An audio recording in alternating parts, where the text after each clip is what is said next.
भस्मासुर नामक राक्षस दुनिया का सबसे ताकतवर असुर बनना चाहता था। एक बार जब भस्मासुर की भेंट नारद मुनि से हुई, तब उसने नारद मुनि से पूछा, हे वर्षि नारद, मैं पृथ्वी का सबसे शक्तिशाली प्राणी बनकर सभी पर शासन करना चाहता हूँ। आप बताइए, इसके लिए मैं किस देवता को प्रसन्न करूं कि मुझे इच्छित वर की प्राप्ति हो? नारायण नारायण, इच्छित वरदान की प्राप्ति के लिए तो भगवान भोलेनाथ की कड़ी तपस्या करनी होगी। भगवान शिव को प्रसन्न करना बेहद आसान है। अगर कोई सच्चे मन और श्रद्धा के साथ उन्हें याद करता है तो वो बड़ी आसानी से उसे अपना बना लेते हैं और उसकी हर इच्छा को पूरा करते हैं। इसलिए भस्मासुर, तुम उनकी तपस्या करो तो अवश्य ही इच्छित वरदान प्राप्त कर सकते हो। अच्छा, यदि ऐसा है तो देवर्षि नारद, मैं भोलेनाथ को अवश्य प्रसन्न करूंगा। नारायण नारायण नारायण नारायण। नारद मुनि वहां से चले जाते हैं और भस्मासुर जंगल की ओर चला जाता है और जंगल में जाकर वो भगवान शिव से वरदान पाने की लालसा में कड़ी तपस्या करता है। ओम नमः शिवाय, ओम नमः शिवाय, ओम नमः शिवाय, ओम नमः शिवाय, ओम नमः शिवाय, ओम नमः शिवाय। भस्मासुर को तपस्या करते कई वर्ष बीत गए। कठिन तपस्या के लिए किए जा रहे मंत्र उच्चारण की ध्वनि कैलाश पर्वत पर विराजमान भगवान शिव के कानों तक पहुंची और वे तपस्या में लीन भस्मासुर के पास पहुंचे। आंखें खोलो भस्मासुर, भस्मासुर का प्रणाम स्वीकार कीजिए महादेव। मेरी तपस्या से आप प्रसन्न हो ही गए। भस्मासुर, तुम्हारी कठिन तपस्या को देखकर तो मुझे प्रसन्न होना ही था। मांगो, तुम्हें क्या चाहिए?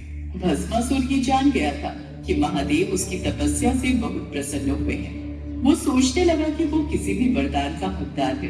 भोलेनाथ, मुझे अमरता का वरदान चाहिए, अर्थात मैं हमेशा इस संसार में जीवित रहूं, मृत्यु भी मेरा कुछ ना बिगाड़ सके। भस्मासुर, ये वरदान मैं तुम्हें नहीं दे सकता, क्योंकि ये पूरी तरह से प्रकृति के नियम के खिलाफ है। जिसने भी इस संसार में जन्म लिया है, एक ना एक दिन उसकी मृत्यु निश्चित ही है। यदि आप मुझे अमरता का वरदान नहीं दे सकते तो मुझे ये वरदान दीजिए महादेव कि मैं जिस किसी के सिर पर अपना हाथ रखूं वो भस्म हो जाए। ठीक है भस्मासुर, मैं तुम्हें ये वरदान देता हूं कि तुम जिस किसी के भी सर पर हाथ रखोगे वो भस्म हो जाएगा। भगवान शिव ने भस्मासुर को जो वरदान दिया वो उनके लिए स्वयं आफत बन गया। भोलेनाथ, आप कितने भोले हो। आपने ये वरदान देकर मुझे संसार में सबसे शक्तिशाली बना दिया। अब मैं किसी को भी भस्म कर सकता हूं। क्यों ना सबसे पहले मैं आपको ही अपना शिकार बनाऊं। आपको भस्म करके मैं कैलाश पर राज्य करूंगा।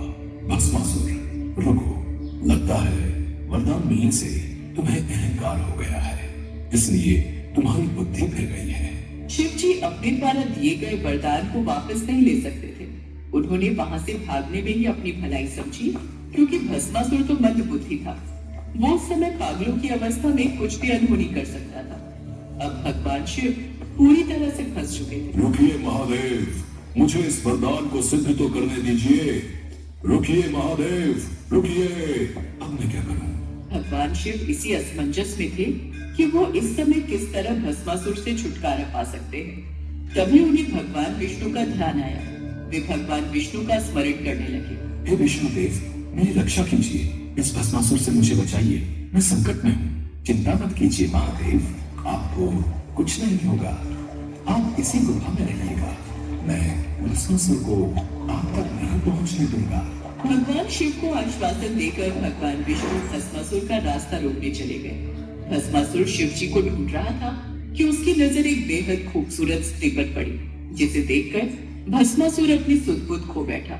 वो ये भी भूल गया कि वो शिव जी की तलाश में था। स्त्री, वो भी वन में अकेली, कितनी आकर्षक सुंदरी है वे।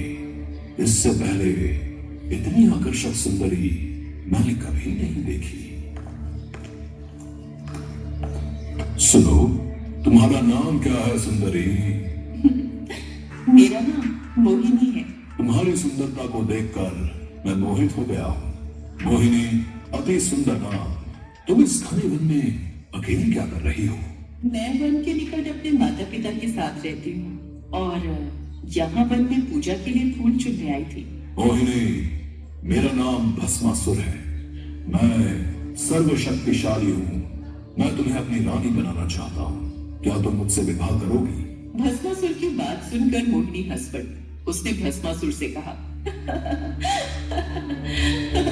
महाराज, मैं एक नृत्यांगना हूँ और सदैव से ही अपने विवाह हेतु ऐसे पुरुष की कामना करती थी जो स्वयं बेहतरीन नृत्य जानता हो। क्या आप नृत्य के बारे में जानते हैं? सुंदरी, मैं नृत्य करना जानता तो नहीं, पर अगर तुम नृत्य सिखाओगी तो मैं अवश्य कर लूंगा। आपकी प्रेम भरी बातें सुनकर अब तो मेरा भी मन आपसे विवाह करने के लिए विचलित हो रहा है। चलिए, मैं आपको नृत्य सिखाती हूँ। जैसे जैसे मैं नृत्य करूंगी वैसे वैसे आप करते जाना। ठीक है सुंदरी, तुम नृत्य प्रारंभ करो, मैं तुम्हारे साथ साथ करूंगा।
भस्मासुर ये भूल गया कि स्वयं अपने सिर पर हाथ रखने से वो भी भस्म हो सकता है। स्त्री के प्रेम में आकर वो शिव का वरदान भूल गया, जो उसके लिए श्राप साबित हुआ। भस्मासुर का संहार करने के लिए स्वयं भगवान विष्णु ने मोहिनी अवतार धारण किया था। भगवान विष्णु फिर से अपने रूप में आ जाते हैं। भगवान शिव उनके समक्ष आते हैं। बचाओ, बचाओ! भस्मासुर, तुमने मेरे द्वारा दिए वरदान का दुरुपयोग किया, इसी कारण तुम्हारी ये दशा हुई। महादेव, आपका दिया वरदान सत्कर्म करने वाले लोगों के लिए तो फलदायी होता है, पर वरदान का दुरुपयोग करने वाले पापियों के लिए कभी फलदायी नहीं होता। आप भोला भंडारी हो भोलेनाथ, इसलिए आपके भोलेपन का फायदा जब भस्मासुर जैसे पापी और दुराचारी राक्षस उठाने लगे तो उनको ऐसा ही दंड भुगतना पड़ता है। भस्मासुर को उसके पाप का दंड मिल गया, जिसके पश्चात भगवान शिव और भगवान विष्णु वहां से अंदर ध्यान हो गए।